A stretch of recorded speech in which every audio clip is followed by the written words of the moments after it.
Къде Бригитка? Ето е! Ало?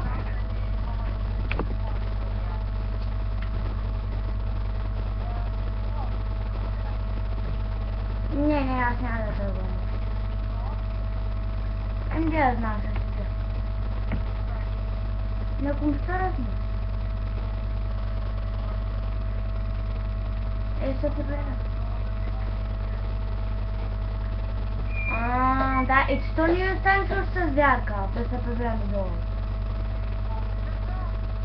Що е още 2 часа станало само? Не, кам само. Ето ме.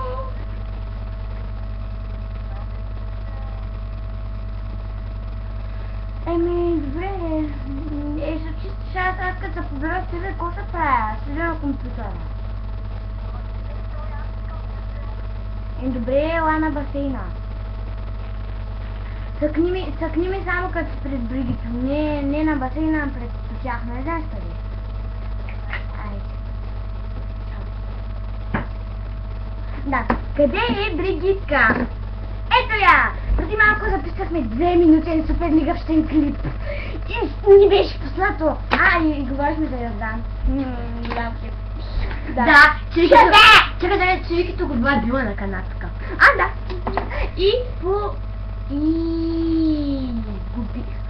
И Ангел бих на канатка пред всичките. Там бяха Марко, Байчев, Михаил, Михайлов, всички бяха там. И моя клас седя и с Ангел седихме на канатка борба. И не можа да ме би, аз съм напред. Ангел, педерастю! И го бих.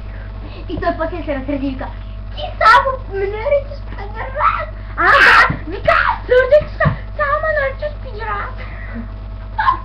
Забавно, нали? Не знам тия какви са гейки или педерасти или мъже ли са тези да го харесват, обаче не гейки педерасти. Майче, да.